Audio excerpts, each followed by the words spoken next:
نحمده ونستعينه ونستغفره ونعوذ بالله من شرور أنفسنا ومن سيئات أعمالنا من يهده الله فلا مضل له ومن يضلل فلا هادي له وأشهد أن لا إله إلا الله وحده لا شريك له وأشهد أن محمدا عبده ورسوله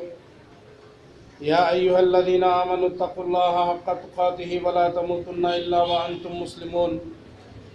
يا أيها الناس اتقوا ربكم الذي خلقكم من نفس واحدة وخلق منها زوجها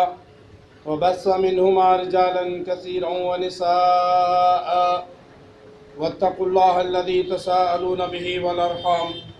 إن الله كان عليكم رقيبا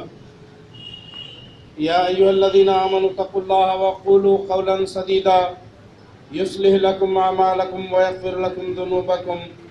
ومن يطع الله ورسوله فقد فاز فوزا عظيما أما بعد فإن خير الحديث كتاب الله وخير الهدي هدي محمد صلى الله عليه وسلم وشر الأمور محدثاتها وكل محدثة بدعة وكل بدعة ضلالة وكل ضلالة في النار اعوذ باللہ السمیع العلیم من الشیطان الرجیم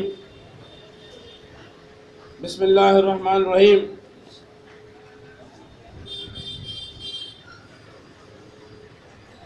ان اللہ یحب التوابین ویحب المتطہرین رب اشرح لی صدری ویسر لی امری واحلل عقدۃ من لسانی یفقہوا قولی سبحانک لا علم لنا الا ما علمتنا انک انت العلیم الحکیم۔ تمام قسم کی تعریفات، بڑائی، کبریائی، حمد و ستائش و صلی اللہ مالک الملک کے لیے لائق اور زیبا ہے، جس نے جنات اور انسان کو محض اپنی بندگی اور اپنی عبادت کے لیے پیدا فرمایا ہے۔ حمد و ثنا کے بعد عرب انگنت اور بے شمار درود و سلام ہو اس ہستی اقدس و مقدس پر جن کا نام نامی اسم گرامی محمد اکرم صلی اللہ علیہ وسلم ہے۔ وہ ذات مبارکہ مقدسہ مطہرہ کہ رب کائنات نے جنہیں رحمت کائنات بنا کر مبعوث کیا اور جن کے ذریعے سے اہل کائنات کی ہدایت اور رہنمائی کا بندوبست فرمایا۔ سامعین کرام، عزیزان گرامی، محترم بھائیوں، بزرگوں اور دوستوں اور پردہ نشین اسلامی ماں بہنوں، جیسا کہ آپ جانتے ہیں گزشتہ 4 ہفتوں سے، بلکہ آج یہ 5واں ہفتہ ہے، ہم نے جو موضوع شروع کیا تھا طہارت کے مسائل، اور ایک شارٹ ٹرم کورس کے طور پہ اس کو 3 کلاسز میں اس کو تکمیل کیا گیا۔ کلاسز شروع ہونے سے پہلے ایک درس اسی عنوان پر ہوا، طہارت کی اہمیت اور اسلام کے اندر طہارت کا کیا مقام ہے، اور اسلام کے علاوہ دیگر مذاہب میں طہارت کیا ہوتی ہے اور اسلام کے اندر طہارت کیا ہوتی ہے۔ یہ تھوڑا تفصیلی ایک درس ہوا تھا، اس کے بعد میں پھر 3 کلاسز چلے جس کے اندر طہارت پر مشتمل تقریباً تمام احکامات آپ حضرات کے سامنے رکھے گئے، اور وہ میٹیریل بھی دیا گیا، اور اس میٹیریل کے مطابق ہی آپ سے انشاءاللہ امتحان بھی لیا جائے گا۔ تو طہارت کی جو اہمیت اسلام کے اندر ہے وہ بڑی اہمیت کا حامل ہے۔ اللہ تبارک و تعالیٰ فرماتے ہیں ان اللہ یحب التوابین و یحب المتطہرین۔ اللہ تبارک و تعالیٰ توبہ کرنے والوں کو پسند کرتا ہے اور طہارت یعنی پاکیزگی حاصل کرنے والوں کو بھی پسند کرتا ہے، اور اسلام پاکیزگی کا درس دیتا ہے، طہارت کا درس دیتا ہے، صفائی اور ستھرائی کا درس دیتا ہے، بنسبت دوسرے مذاہب کے کہ آپ کو کسی دوسرے مذہب کے اندر یہ اسلامی طرز عمل جو طہارت کا ہے، وہ طرز عمل اسلام کے علاوہ کسی بھی دیگر مذہب کے اندر آپ کو یہ طہارت نہیں ملے گی۔ تو اسلام نے اتنا پاکی اور صفائی کو اختیار کرنے کا حکم دیتا ہے۔ اور اللہ کے رسول صلی اللہ علیہ وسلم نے فرمایا الطہور شطر الایمان، یعنی ایمان آدھا ایمان ہے پاکیزگی۔ پاکیزگی جو ہے صفائی ستھرائی طہارت، یہ آدھا ایمان اللہ کے رسول صلی اللہ علیہ وسلم نے قرار دیا، طہارت کو آدھا ایمان قرار دیا۔ تو یہ اسلام ہی جو ہے آپ کو یہ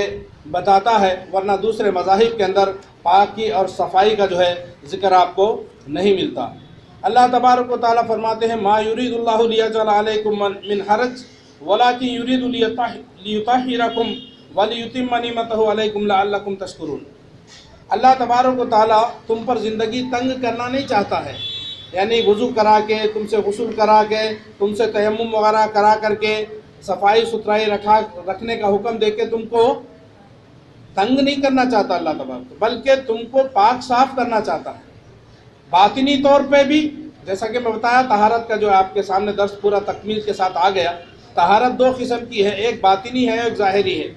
باطنی طہارت جس کو اللہ کے رسول صلی اللہ علیہ وسلم نے وہ پاک صاف کر کے چلے گیا لوگوں کے اندر سے، یعنی شرک ہے یا کینہ کپٹ ہے، بغض ہے، ایک مسلمان کے خلاف آپ جو ہے بغض رکھ رہے ہیں، کینہ کپٹ رکھ رہے ہیں، جلس رکھ رہے ہیں، نفرت رکھ رہے ہیں، دوسروں کو دھوکہ دینے کا جو ہے خیال دل کے اندر پیدا کر رہے ہیں، دوسروں کو جو ہے نقصان پہنچانے کا دل کے اندر خیال رکھ رہے ہیں، تو ایسے چیزوں سے دل ناپاک ہے تمہارا، تو اس دل کو پاک کرنا، اندر سے شرک کو مٹاؤ، بدعت و خرافات کو مٹاؤ، اور جو ہے جو کینہ بغض جو بھرا ہوا ہے اپنے دوستوں کے بارے میں ہو یا کسی مسلمان کے بارے میں ہو یا پھر اپنے رشتہ داروں کے بارے میں، اپنے بھائی کے بارے میں، جو بغض کینہ کپٹ آپ دل کے اندر رکھے ہوئے ہیں تو اس کو جو ہے نکال کے باہر پھینکنا، تب آپ جو ہے باطنی طور پر پاک صاف ہو جائیں گے۔ یہ باطنی طہارت ہے۔ باطنی طہارت حاصل ہو گئی، اس کے بعد ظاہری طہارت کیا ہے کہ آپ کے کپڑے صاف ہو، پاک صاف ہو، آپ کا جسم پاک صاف ہو، آپ کے جسم پر کوئی گندگی لگی ہوئی ہے یا آپ کے کپڑے پر کوئی گندگی لگی ہوئی ہے تو اس گندگی کو دور کرنے کا نام طہارت، اس گندگی کو دور کرنے کا نام طہارت۔ تو یہ بہرحال بڑی تفصیل سے باتیں آ گئی، میں جو ہے مختصر جو ہے تمام باتوں کو ایک شارٹ ٹائم کے اندر جو ہے وہ 3 کلاسز کا خلاصہ آپ حضرات کے سامنے رکھنے کی کوشش کروں گا۔ اگر طہارت کے اندر جو بات آئی سب سے پہلے وہ ہے حدث۔ حدث کہتے ہیں یعنی گندگی کو، اور حدث 2 قسم کی ہوتی ہے یہ بتایا گیا۔ حدث 2 قسم کا ہوتا ہے، ایک حدث اکبر اور ایک حدث اصغر۔ حدث اکبر کب لازم آتا ہے؟ جب آپ کو غسل آپ کے اوپر جب فرض ہو جاتا ہے، جب غسل واجب ہو جاتا ہے تو سمجھو آپ کو حدث اکبر لاحق ہو گیا۔ حدث اکبر کو زائل کرنے کے لیے، اس سے پاکی حاصل کرنے کے لیے غسل کیا جاتا ہے۔ اور دوسری قسم حدث کی حدث اصغر، یعنی کہ چھوٹا حدث، چھوٹی ناپاکی، وہ کیا ہے؟ آپ پیشاب پاخانہ کو گئے تو آپ کو وضو کی ضرورت پڑے گی، آپ کو وضو جو ہے آپ کا ٹوٹ جائے گا، ختم ہو جائے گا، آپ کو وضو کرنا، آپ صرف وضو کرنے سے آپ پاک ہو جائیں گے، آپ کو طہارت حاصل ہو جائے گی، اس کے لیے غسل کرنے کی ضرورت نہیں ہے۔ تو یہ حدث اکبر، پیشاب یا پاخانہ کا نکلنا یا مزی اور ودی کا نکلنا، یہ جو ہے بتایا گیا سب تفصیل۔ تو اس سے حدث اصغر لاحق ہوتا ہے، اور منی کے نکلنے سے یا عورت کو حیض اور نفاس کی وجہ سے جو غسل کرتے ہیں وہ جو ہے حدث اکبر کی وجہ سے ہوتا ہے۔ تو یہ 2 چیزیں بتائی گئی۔ اب اس کے بعد میں پانی کا بھی حکم بتایا گیا، پانی کے جو ہے احکامات آپ کے سامنے آئے کہ پانی کون سا پاک ہے، کون سا ناپاک پانی ہوتا ہے۔ پانی کے جو ہے 3 قسمیں بتائیں گے بعض علماء 2 قسمیں بتاتے ہیں پانی کے، اور بعض علماء 3 قسم پانی کے بتاتے ہیں۔ جو علماء 2 قسم بتاتے ہیں وہ ہے ایک پانی طاہر پانی اور ایک جو ہے نجس پانی، یعنی ایک پاک پانی اور ایک گندا پانی۔ بعض علماء اس کو 3 قسم بتاتے ہیں۔ وہ 3 قسم بتائے تو بھی معنی 2 کے ہی آتے ہیں۔ 3 قسم کا جو بتاتے ہیں، ایک تو طہور ہے، دوسرا طاہر ہے، اور تیسرا نجس ہے۔ طہور پانی یعنی کہ اس پانی سے آپ پاکی بھی حاصل کریں گے اور اس پانی کو آپ استعمال بھی کریں گے، اور وہ پانی ہی کہلائے گا، اس کی شکل نہیں بدلے گی۔ پانی اپنی اصلی حالت میں رہا تو وہ پانی طہور ہے، سمجھے نہیں؟ اس سے آپ اس کو پانی پیئیں گے بھی، پینے کے لیے بھی استعمال کر سکتے، آپ کھانا سالن بنانے کے لیے بھی استعمال کر سکتے، اور اسی طرح سے آپ پاکی حاصل کرنے کے لیے بھی اس کو وضو یا غسل وغیرہ کے لیے بھی استعمال کر سکتے، وہ طہور۔ اور ایک پانی ہے طاہر۔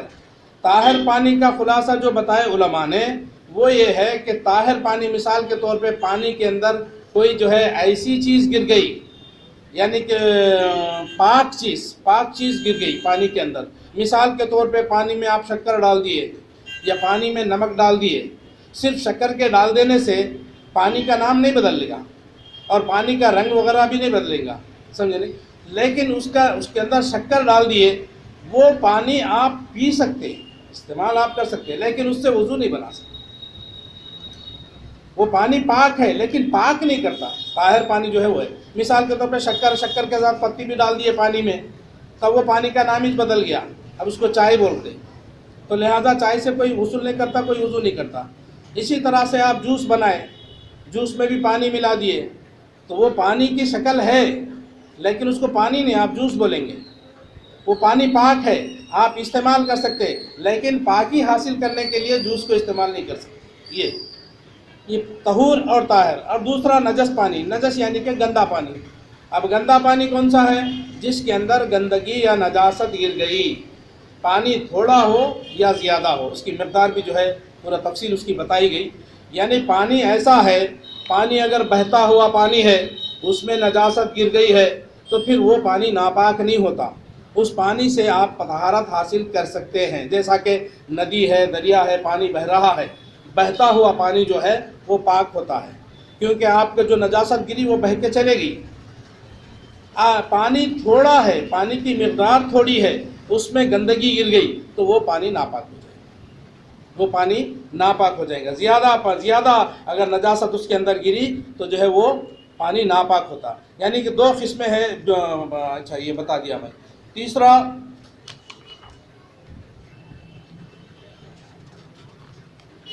برتنوں کا بیان بھی آ گیا کہ برتن بھی جو ہے کون سے برتن ناپاک ہوتے ہیں۔ یعنی کہ مثال کے طور پہ کتا جو ہے برتن میں اگر منہ ڈال دیا تو وہ برتن جو ہے ناپاک ہو جاتے ہیں۔ آنیا اس کو کہا گیا، یعنی انا کی جمع ہے آنیا۔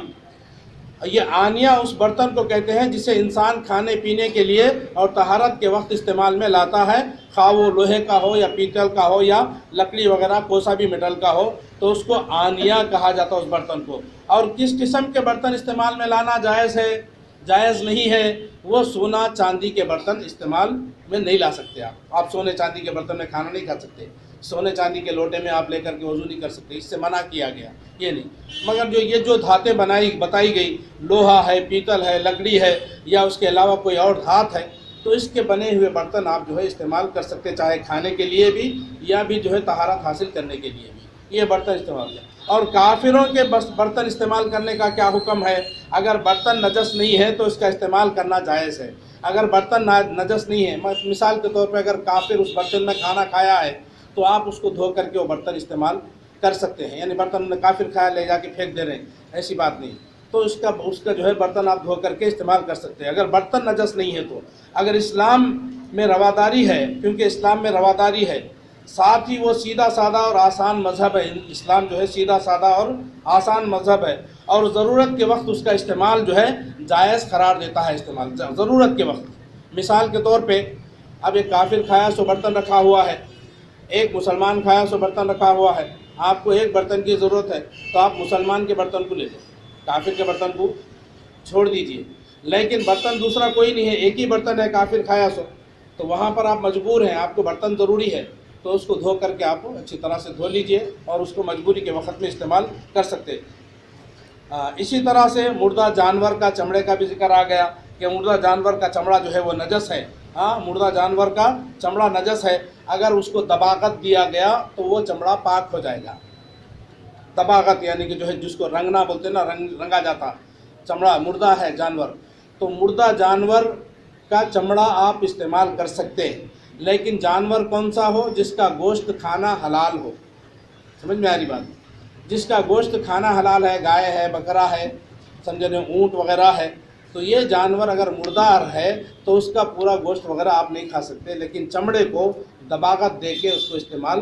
کر سکتے ہیں، دباغت دے کے۔ کیونکہ اللہ کے رسول صلی اللہ علیہ وسلم کے سامنے ایک صحابی جو ہے ایک بکری کو جو ہے کھینچ کر کے لے، مردار بکری تھی، اس کو جو ہے کھینچ کے لے کے جا رہے تھے، تو اللہ کے رسول صلی اللہ علیہ وسلم نے کہا کہ اس کا چمڑا استعمال کر لیتے دباغت دے کر، تو اس طرح سے اس کو دباغت دینے سے وہ پاک ہو جائے گا، لیکن اس کا گوشت آپ استعمال نہیں کر سکتے۔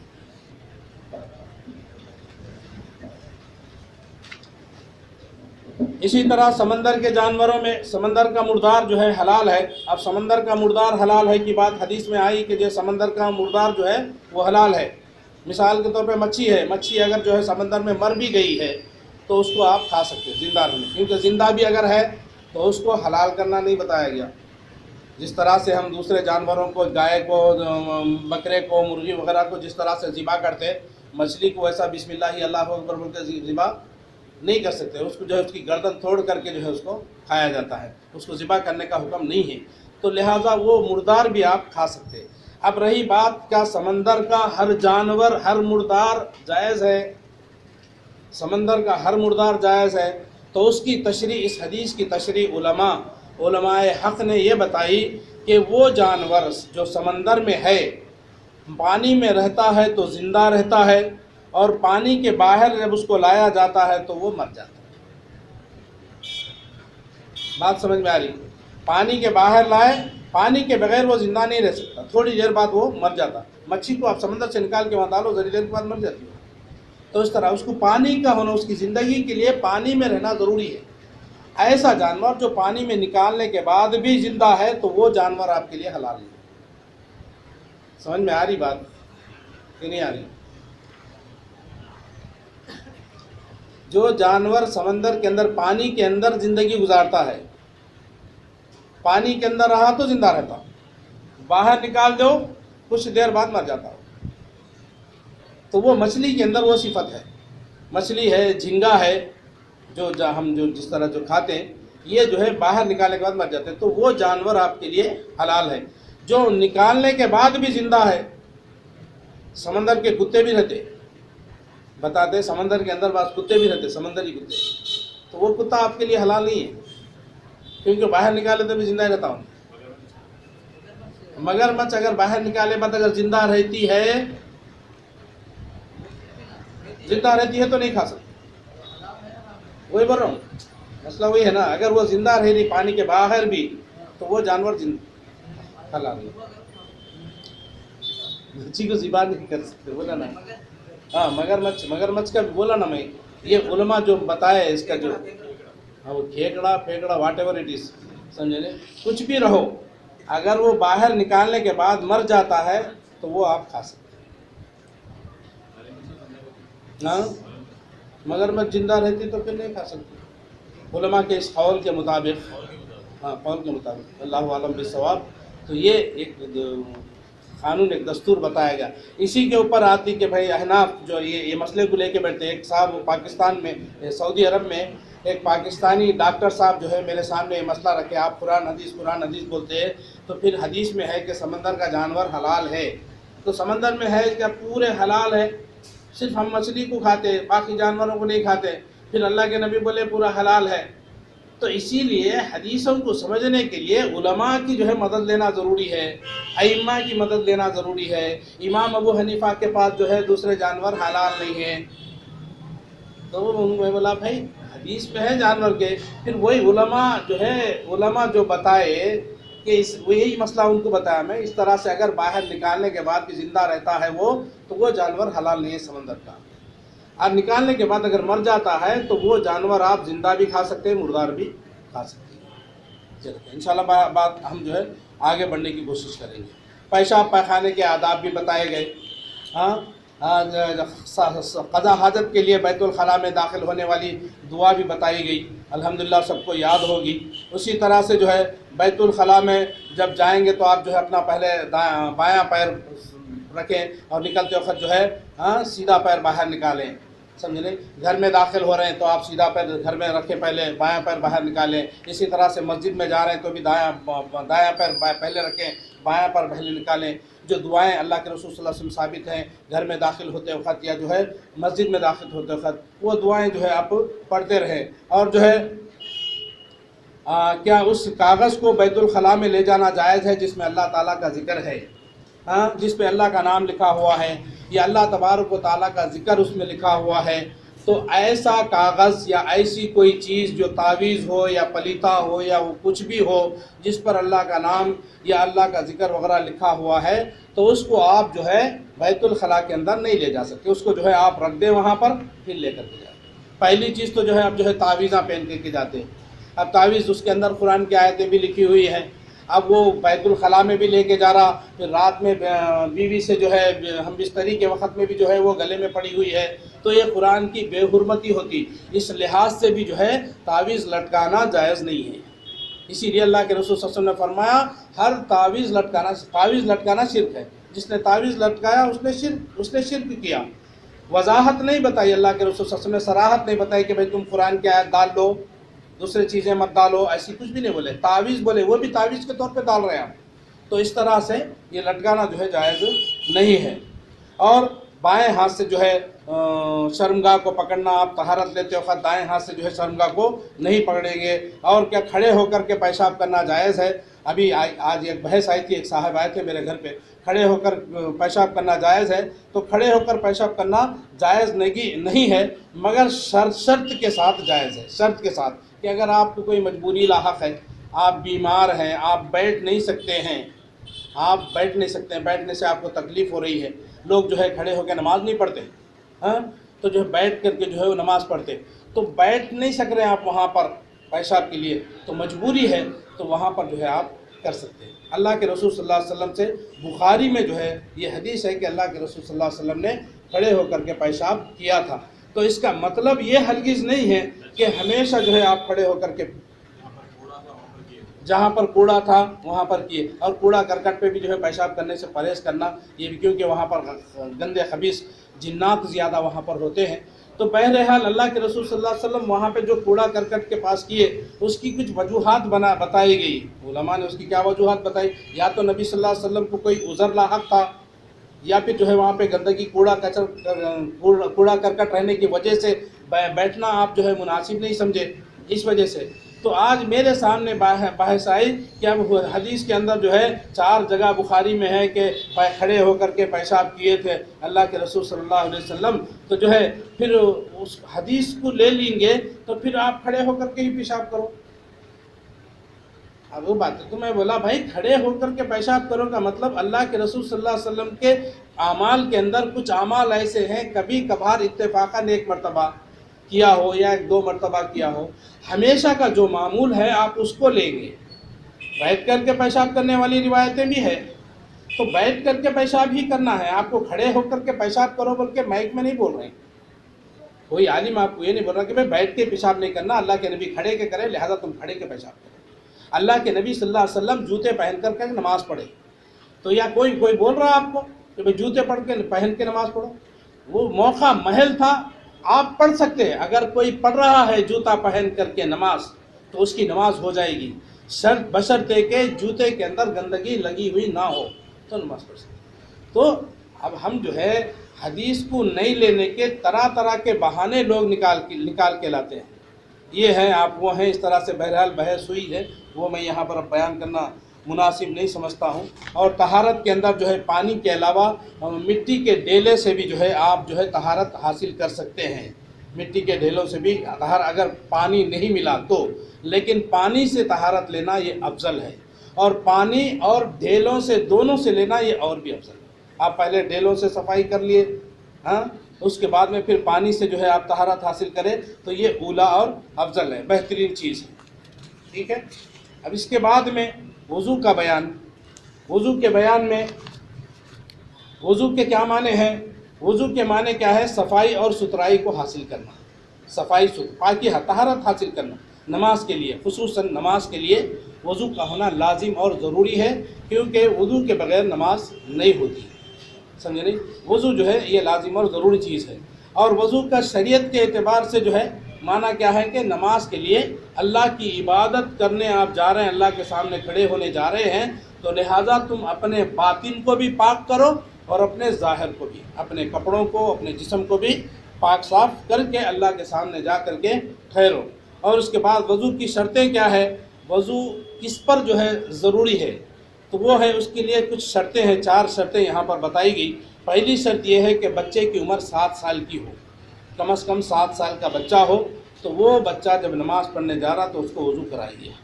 اب 7 سال سے کم عمر والا بچہ اگر بغیر وضو کے آ کر کے ٹھہر جا رہا نماز پڑھ رہا تو اس کو لکڑی لے کے مارنا نہیں، کیونکہ اس کے لیے ضروری نہیں ہے، وہ پڑھ لے رہا پڑھ لینے دو، لیکن اس کو عادت ڈالیے، آپ وضو کرنے کی عادت ڈالیے، بغیر وضو کے پڑھنا بول کے اس کو بولنا نہیں ہے، لیکن پڑھ رہا ہے تو اس کو جو ہے سختی سے اس کو ڈانٹ ڈپٹ نہیں کرنا چاہیے۔ 7 سال کی عمر جو ہے یہ لمٹ بتائی گئی۔ اور دوسرا، نیت ہو، وضو کی نیت ہو۔ اب وضو کی نیت کیا ہے؟ اتوضا، یہ زبان سے نیت کرنا یہ ثابت نہیں ہے۔ نیت جو ہے دل کے ارادے کو نیت کہا جاتا، دل کے ارادے کو نیت کہتے ہیں۔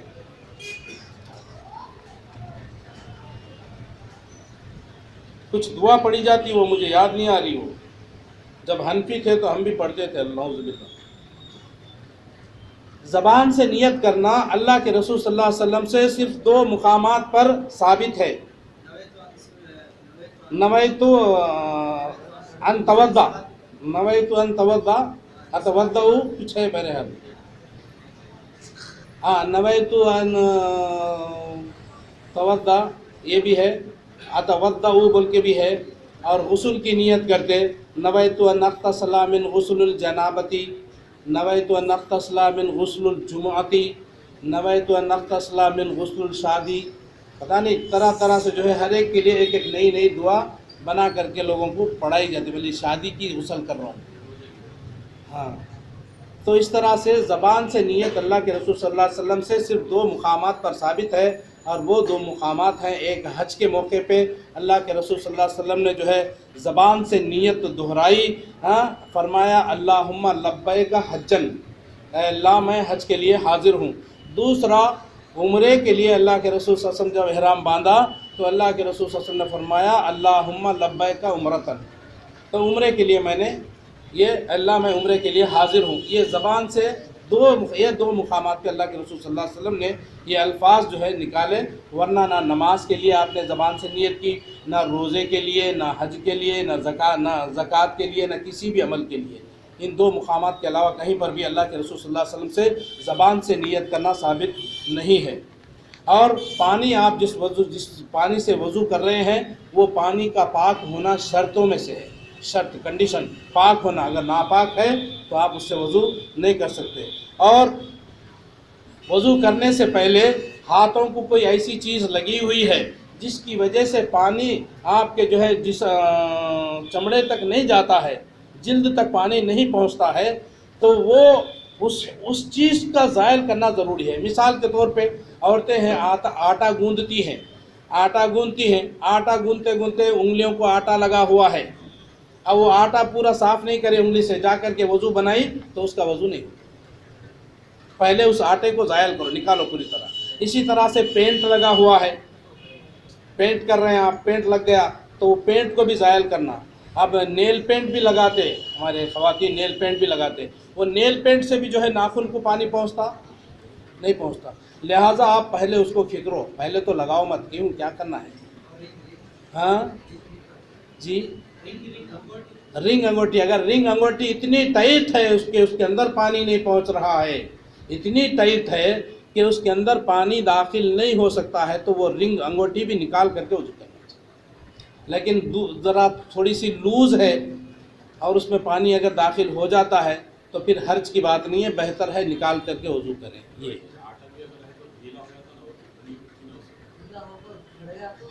گیلا ہو، وہ گیلا ہو کو جھڑ گیا تو گیلا ہو کو نہیں جھڑ گیا تو نہیں، گیلا ہو کے اگر جھڑ گیا تو آپ بول رہے گیلا ہو کے جھڑ گیا تو اچھا ہے۔ موم بتی ہے، موم بتی کا موم بھی لگا ہوتا ہے، بعض وقت موم بھی لگتا ہے، تو وہ موم لگ کر کے آپ وضو کریں انشاءاللہ۔ یہ آپ اگر مطمئن ہے وضو کا طریقہ یہ ہے، اب جب آپ وضو کرنا ہے تو آپ نیت کریں گے۔ نیت کیا ہے؟ دل کے ارادے کو نیت کہا جاتا، دل کے ارادے کو نیت کہا جاتا، زبان سے کہنا نیت نہیں ہے،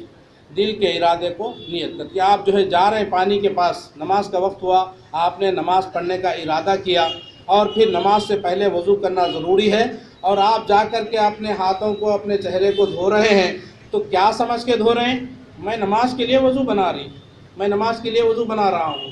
سمجھے نہیں؟ اس کے لیے پھر سے بولنے کی ضرورت نہیں کہ اللہ میں وضو بنا رہا ہوں، میں وضو کی نیت کر رہا ہوں، یہ بولنے کی ضرورت نہیں ہے۔ نماز کے لیے کھڑے ہو گئے آپ، میں 4 رکعت عشاء کے فرض نماز پڑھتا ہوں، واسطے اللہ کے، منہ طرف کعبہ شریف کے، تابع امام کے، اوپر چھت کے، نیچے زمین کے، بازو ان کے، بازو ان کے،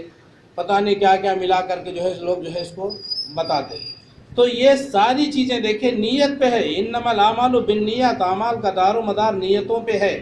آپ جو بھی عمل کرنے جا رہے ہیں آپ ایک ارادے کے ساتھ جا رہے ہیں، آپ کا ارادہ ہی نہیں ہے، آپ کی نیت ہی نہیں ہے نماز پڑھنے کی، آپ آ کر کے خالی تماشے کے طور پہ ہاتھ بن کے کھڑیں گے تو آپ کی نماز نہیں ہوگی۔ آپ کی نماز کے لیے کیا ہے؟ نماز کا وقت ہونا، نماز کا اس نماز کے وقت کے اندر داخل ہونا، اور جگہ کا پاک ہونا، کپڑوں کا پاک ہونا، یہ شرائط ہے نماز کے، اور نیت کا ہونا۔ اب نیت نہیں ہے، وقت ہی نہیں ہے نماز کا، 10 بجے جا کے ظہر کی نماز پڑھتے ہیں،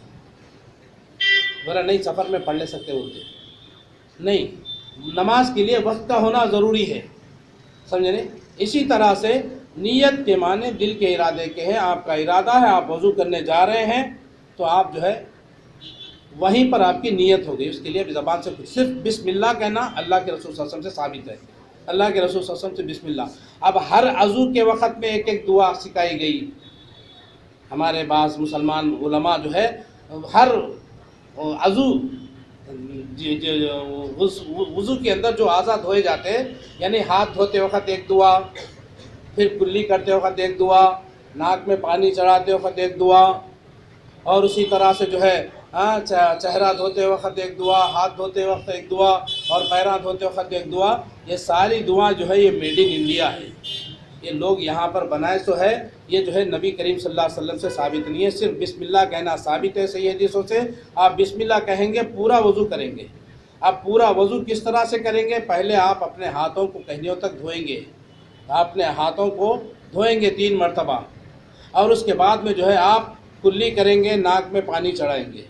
اب کلی کرنے کے لیے الگ پانی اور ناک میں پانی چڑھانے کے لیے الگ پانی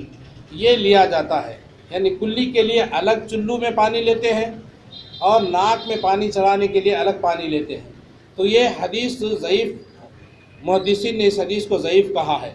نماز نبوی کے اندر ڈاکٹر شفیق الرحمان انہوں نے لکھا کہ یہ حدیث ضعیف ہے، صحیح یہ ہے کہ ایک ہی چلو میں آپ منہ میں پانی لیں گے پھر ناک میں چڑھائیں گے،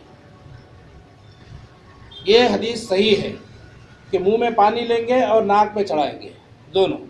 یعنی منہ میں پانی لے لیے تھوڑا، پھر اسی چلو میں سے جو ہے پانی ناک میں چڑھائیں گے، اور ناک میں پانی چڑھا کر کے ناک کو اچھی طرح سے ناک میں انگلیاں ڈال کر کے آپ دھوئیں گے، اس کو چھینکیں گے، سمجھے؟ اور پانی ناک میں چڑھانے کے لیے لاپرواہی نہیں برتنا چاہیے، پانی کو اچھی طرح سے ناک کے اندر آپ چڑھائیں گے، اگر وہ روزے کی حالت میں اگر نہیں ہے تو پانی کو ناک میں اچھی طرح کھینچنا چاہیے، خالی آپ یوں لے لیے یوں کر لیے، بہت سے لوگ کیا کرتے ہیں یوں لیا یوں، ارے اندر گھستا بھی نہیں ہے، خطرہ بھی، خالی باہر کا حصے کو یوں بھگاتے ہیں، اندر بھگانا مقصود ہے، تو اندر پانی جو ہے اچھی طرح سے آپ کھینچیں انشاءاللہ، تو یہ صحیح وضو آپ کا ہوگا۔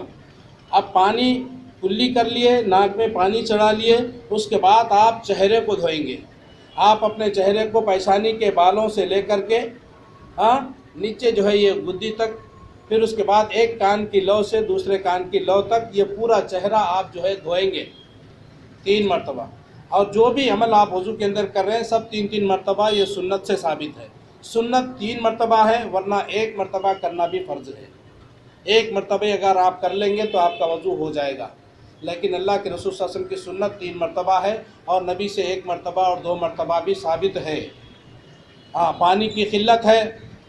پانی کی قلت ہے، 10 آدمی ہے، پانی 4 آدمی کا ہے، آپ پورا 3 مرتبہ کر رہے ہیں تو چاروں بچ جاتے ہیں، تو لہٰذا آپ جو ہے دوسروں کا خیال کرتے ہوئے 1 مرتبہ کر کے دوسروں کو بھی پانی مل جائے، یہ جو ہے آپ اس طرح سے کریں۔ تو پھر اس کے بعد آپ کہنیوں تک ہاتھوں کو دھوئیں گے، پھر پیروں کو دھوئیں گے، یہ آپ کا وضو یہاں پہ ہو گیا۔ اور وضو اچھی طرح سے پورا جسم اعضاء پوری طرح سے اچھی طرح بھیگنا چاہیے، اب جو ہے خصوصاً ہاتھ دھوتے وقت لوگوں کا جو ہے، بعض لوگوں کو دیکھتے ہم یوں پانی لیا یوں کر لیا، یہ ایکسرسائز 3 مرتبہ،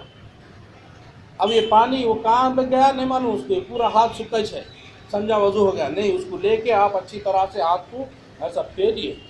پورا رگڑیے اس کو، اب آپ کا وضو کامل ہوگا، یہاں تک کوئی جی یہاں پر اکثر ہاں، اگر وہ اس طرح سے ہاتھ نہیں پھیریں گے تو یہ حصہ عموماً جو ہے یہ سوکھا رہتا، جس سے آپ کا وضو نہیں ہوتا، جب وضو نہیں ہوتا آپ کی نماز نہیں ہوتی، نماز باطل ہو جائے گی آپ، سمجھے؟ تو لہذا وضو کرتے وقت اس کا خیال کریں، کون سی بھی عادت ہوتے وقت اس کو اچھی طرح سے ملیں، چہرے پر بھی ڈال لیا پانی، نہیں دھوئیں اچھی طرح سے، اس کے بعد داڑھی، ہاں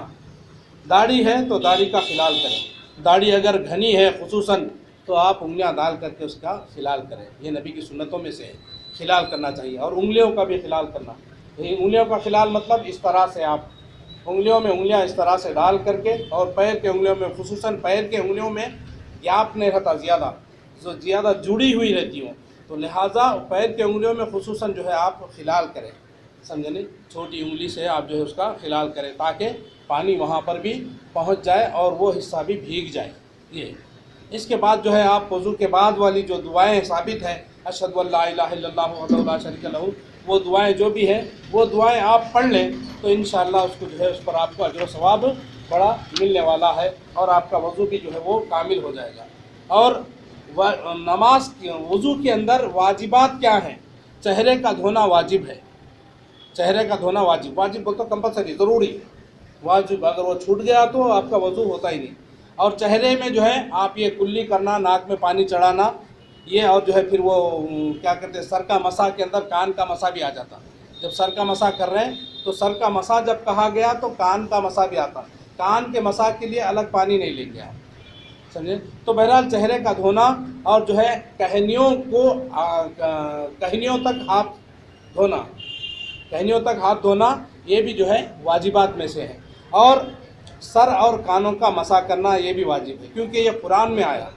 ہاں آتا، وہ بھی آتا انشاءاللہ، ہاں سر اور کانوں کا مسح، یعنی جب سر کا مسح جب بول دیے تو کان کا مسح بھی اس کے ساتھ میں آ جاتا، تو لہذا سر کے مسح کے لیے جو پانی آپ لیے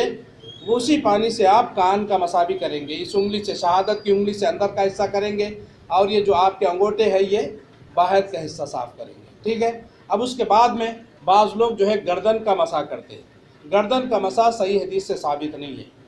صحیح حدیث سے بالکل ثابت نہیں ہے، گردن کے مسح کرنے سے بڑی فضیلت لوگ بتاتے تو گردن کا مسح جو ہے کرتے تو سنت سے جو ہے وہ ثابت نہیں ہے۔ اور تمام اعضاء کو ترتیب سے دھونا، یعنی 1 بائی 1، اسٹیپ بائی اسٹیپ، پہلے ہاتھ دھو رہے، پھر اس کے بعد کلی کر رہے، ناک میں پانی چڑھا رہے، چہرے کو دھو رہے، پھر ہاتھوں کو دھو رہے، پھر پیروں کو دھو رہے، نہیں میں پیروں سے شروع کرتا ہوں،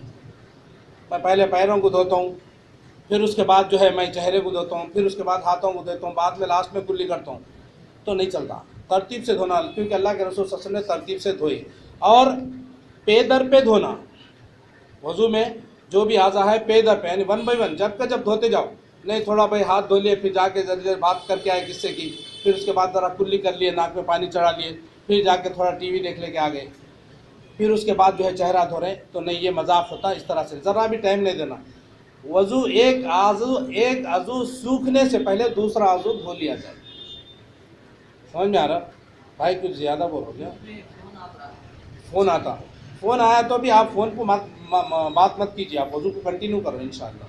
ہاں نہیں تو جو ہے کوئی فون آپ کے کان کے پاس پکڑا ہوا ہے آپ کرتے جاؤ، ضروری سمجھ رہے ہو، فون اتنا ضروری سمجھ رہے سا، لیکن جو ہے آپ فون پہ بات کر رہے تھے جب تک آج وہ سوکھ جاتے، نہیں تو فون بات کرو پھر شروع سے وضو کرو، سمجھ میں آ رہی بات؟ اگر آپ فون پہ بات کرنا آپ ضروری سمجھ رہے ہیں تو فون بات کر کے آپ وضو پھر شروع سے پوری کرو، ایسا۔ اور بعض علماء جو ہے بسم اللہ کو بھی واجبات میں سے لائے ہیں، یعنی شروع میں جو بسم اللہ کہنا ہے وہ اس کو بھی بعض علماء نے واجب کہا ہے، بسم اللہ کے بغیر وضو نہیں ہوتا، بسم اللہ کہنا ضروری ہے۔ بہرحال اس کے بعد وضو کے اندر جو سنتیں ہیں اس میں سے مسواک کرنا یہ افضل سنت ہے اللہ کے رسول صلی اللہ علیہ وسلم کی، کیونکہ اللہ کے رسول صلی اللہ علیہ وسلم نے فرمایا اگر میں اپنی امت پر مشقت نہیں سمجھتا تو ہر نماز کے لیے مسواک کا حکم دیتا، سمجھے؟ اگر مشقت نہیں سمجھتا، میری امت کو مشقت نہیں ہوتی یہ نہیں سمجھتا تو جو ہے ہر نماز کے لیے مسواک کرنے کا حکم دیتا، کیونکہ مسواک کے بہت سے فائدے ہیں۔ اور ہتھیلیوں کو وضو شروع کرنے سے پہلے 3 دفعہ دھو لینا، ہتھیلیوں کو یہ 3 مرتبہ دھو لینا، اور چہرہ دھونے سے پہلے کلی کرنا اور ناک میں پانی ڈالنا، یہ سنت، اور گھنی داڑھی اور انگلیوں کا خلال کرنا، یہ سنتوں میں ہے۔ اور اسی طرح سے وضو کے تمام اعضائے وضو کو دائیں طرف سے دھونا ہے، رائٹ ہینڈ سے، کیونکہ اللہ کے رسول صلی اللہ علیہ وسلم سیدھی طرف سے ہر چیز میں، جوتا پہننے میں، کنگھی کرنے میں، کپڑے پہننے میں، یا ہر معاملے میں اللہ کے رسول صلی اللہ علیہ وسلم سیدھی طرف سے شروع کرنے کو پسند فرماتے تھے اور سیدھی طرف سے شروع کرتے تھے۔ اسی طرح سے وضو کے بعد کی دعائیں پڑھنا، وہ دعائیں کیا ہے؟ اشہد ان لا الہ الا اللہ وحدہ لا شریک لہ اشہد ان محمدا عبدہ ورسولہ، یہ مسلم کی حدیث میں یہ دعا آئی ہے، مسلم شریف کی حدیث ہے، اس میں یہ دعا آئی ہے۔ اور دوسری دعا اللہم اجعلنی من التوابین واجعلنی من المتطہرین، یہ دعا بھی سنن ترمذی کے اندر آئی ہے، یہ دعا بھی آپ پڑھیں۔ اس کے بعد سبحانک اللہم وبحمدک اشہد ان لا الہ الا انت استغفرک واتوب الیک، یہ الطبرانی کی روایت ہے۔ یہ 3 دعائیں جو ہے اللہ کے رسول صلی اللہ علیہ وسلم سے صحیح سند کے ساتھ ثابت ہیں، ان دعاؤں کو پڑھیے۔ اس کے بعد میں دونوں ہاتھوں اور پاؤں کو دھوتے وقت اچھی طرح ملنا اور پھر دھونا، جیسا کہ میں نے بتایا، اچھی طرح ملنا، اس طرح سے نہیں، اچھی طرح سے ملیں، اور چہرے کو بھی، پیروں کو بھی، ہاتھوں کو جو بھی ہوئے اس کو جو ہے اچھی طرح سے مل لیں۔ اور کن چیزوں کے لیے وضو کی ضرورت پڑتی ہے؟ کن چیزوں کے لیے وضو کی ضرورت پڑتی ہے؟ ایک تو نماز ہے، دوسرا بیت اللہ کا طواف ہے، یعنی صحیح ہے، صفا مروہ کی صحیح کر رہے تو اس کے لیے وضو شرط نہیں ہے، بغیر وضو کے بھی آپ صحیح کر سکتے ہیں، لیکن کعبۃ اللہ کا طواف کرنے کے لیے وضو شرط ہے، جس طرح سے نماز کے لیے وضو شرط ہے، کعبے کا طواف کرنے کے لیے وضو شرط ہے۔ اور اسی طرح سے قرآن مجید کو ہاتھ میں لے کر پڑھنے سے، قرآن مجید کو ہاتھ میں لے کر کے آپ پڑھ رہے ہیں، تلاوت کر رہے ہیں، تو آپ وضو کے ساتھ پڑھیے، وضو کے ساتھ پڑھیے۔ بعض علماء اس کی وضو کی جو ہے ضرورت نہیں کہتے، لیکن جو ہے وضو اجماع یہی ہے کہ جو ہے وہ وضو کے ساتھ جو ہے آپ قرآن کو پکڑ کے جو ہے اس کی تلاوت کریں۔ اور مسواک کرنے کے فائدے ہیں، مسواک کرنے کے فائدے کیا ہے؟ جب منہ سے بدبو آئے تو اس وقت، یعنی کس وقت مسواک کرنا؟ منہ سے بدبو آپ کے آ رہی تو آپ مسواک کرو۔ اسی طرح سے بیداری کے وقت، یعنی نیند سے آپ جاگے اس وقت مسواک کرو، کیونکہ جاگ کے اٹھنے کے بعد آدمی کے منہ سے بو پیدا ہوتی تو آپ مسواک کرو۔ اسی طرح سے قرآن کی تلاوت کرتے وقت بھی مسواک کرو، نماز شروع کرتے وقت اور گھر میں داخل ہوتے وقت، بازار سے آ رہے ہیں بدبو ہے منہ میں، آپ جو ہے گھر میں داخل ہوتے وقت جو ہے ذرا مسواک کر کے جاؤ، تو ایسا نہ ہو کہ عورتوں کو جو ہے ہماری بدبو وہ محسوس نہ ہو۔ اسی طرح سے نواقص وضو کیا ہے، یعنی جن چیزوں سے وضو ٹوٹ جاتا ہے وہ کون سی چیزیں ہیں؟ وہ 6 چیزیں یہاں بتائی گئی ہیں۔ ایک تو پیشاب اور پیخانے کے راستے سے یا کسی ایک سے کچھ نکلنا، یعنی سامنے یا پیچھے کے راستے سے کسی بھی چیز کے نکلنے سے وضو ٹوٹ جاتا ہے، جیسے پیشاب، پیخانہ، مزی، ودی، یہ اس کے نکلنے سے۔ اگر منی نکلتی ہے تو اس سے غسل ضروری ہے، اس سے وضو سے جو ہے وہ کام نہیں چلے گا۔ اسی طرح سے دوسری چیز عقل کا ختم ہو جانا، عقل کا ختم ہونا، چاہے نیند کی وجہ سے ہو یا بے ہوشی یا اور کسی وجہ سے، یعنی عقل کا، آدمی کی عقل ہی ختم ہو گئی۔ عقل ختم ہونے کا مطلب یعنی آدمی دیوانہ ہو گیا، یا جو ہے یا پھر نیند کی حالت میں آدمی کی عقل کام نہیں کرتی، سویا ہوا ہے یا بے ہوش ہو گیا کسی بیماری کی وجہ سے، تو اس وقت بھی اس کی عقل کام نہیں، یعنی کہ نیند کی حالت میں اور بے ہوشی کی حالت میں جو ہے یہ وضو آپ کا ٹوٹ جاتا ہے۔ آپ سو گئے، نیند لگ گئی آپ کی تو چھوٹ جاتا ہے۔ اور سونے کا بھی جو طریقہ ہے کہ آپ جو ہے ٹیک لگا کر کے بیٹھے بیٹھے ٹیک لگا کر کے آپ سو گئے تو بھی آپ کا وضو ٹوٹ جائے گا، یہ بتاتے ہیں۔ یا بغیر ٹیک کے آپ بیٹھے نیند لگ گئی تو اس سے وضو نہیں ٹوٹے گا، کیونکہ یہ گاڑی نیند میں نہیں گیا، وہ گاڑی نیند میں جب تک کہ آدمی، خصوصاً جب اس کا پیٹھ جب بستر کو لگتا ہے، یا پھر جو یہ جسم کا یہ باڈی جو ہے، جو جسم جو بستر کو لگتی ہے، تو اس وقت آدمی کو گاڑی نیند آتی، گہری نیند آتی ہے۔ تو گہری نیند جب لگ گئی تو آپ کا وضو ٹوٹ جاتا، لیکن بیٹھے بیٹھے نیند لگ گئی، ٹیک نہیں لیا آپ نے، تو آپ کا وضو نہیں ٹوٹتا انشاءاللہ۔ اسی طرح سے شرمگاہ کو چھونے سے، شرمگاہ کو آپ بغیر کپڑے کے حائل کیے ہوئے شرمگاہ کو آپ ہاتھ لگائے تو آپ کا وضو ٹوٹ جائے گا، لیکن کپڑے کے اوپر سے ہاتھ لگانے سے وضو نہیں ٹوٹتا۔ اسی طرح سے اونٹ کا گوشت کھانے سے وضو ٹوٹ جاتا ہے، اونٹ کا گوشت کھانے سے، بکرے کا گائے کا گوشت کھانے سے وضو نہیں ٹوٹتا، لیکن اونٹ کا گوشت کھانے سے وضو ٹوٹ جاتا ہے۔ اور میت کو غسل دینا، جو آدمی میت کو غسل دیتا ہے تو اس کو بھی جو ہے چاہیے کہ وہ وضو کرے، اس سے وضو مستحب ہے، واجب نہیں، الا ہے کہ میت کی شرمگاہ پر ہاتھ پڑ جائے۔ اگر میت کی شرمگاہ پہ ہاتھ پڑ گیا غسل دیتے وقت تو اس کو جو ہے واجب ہو جاتا وضو کرنا، لیکن جو ہے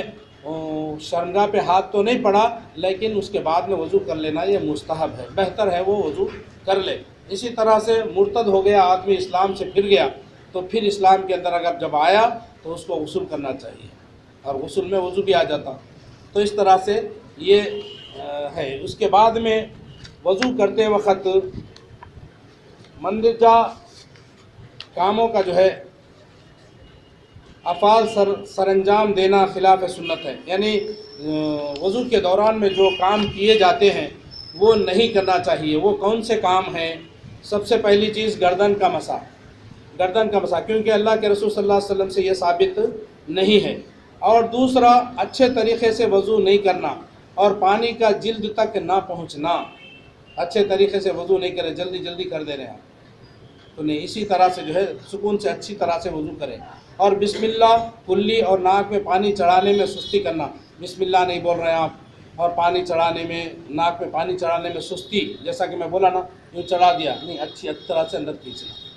تو یہ ان چیزوں سے جو ہے ہمیں بچنا چاہیے۔ اور پانی کثرت سے استعمال نہیں کرنا، کم پانی میں جو ہے آپ وضو بنانے کی کوشش کریں، کیونکہ اللہ کے رسول صلی اللہ علیہ وسلم جو ہے 300 گرام پانی میں وضو کرتے تھے اور 2.5 کلو گرام میں غسل فرمایا کرتے تھے۔ تو بہرحال ہم جو ہے ہمارے کو وضو کچھ جو ہے 2.5 کلو نہیں 5 کلو پانی ہونا پڑتا ہے، اب کھول دیے تو جاتے ہی رہتا پانی، ہے نا، تو نہیں، بہرحال احتیاط کریں انشاءاللہ۔ ہر وضو کے وقت استنجا کرنا، یعنی اگلی اور پچھلی شرمگاہ کو دھونا، یہاں تک کہ ہوا خارج ہونے سے بھی۔ اب ہر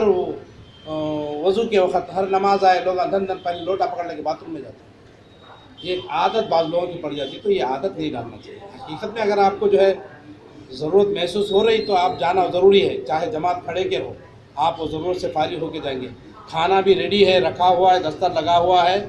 سمجھا نہیں، اور بھوک بھی ہو رہی ہے، ادھر جماعت بھی ہو رہی ہے، تو آپ کھانا کھا کے جائیے۔ لیکن جو ہے اب مسجد میں جاتا، پہلے ادھر جاتا ہوں، جماعت ٹھہر کے تب جاتا ہوں، آئے تک 2-3 رکعت چل جاتے ہیں۔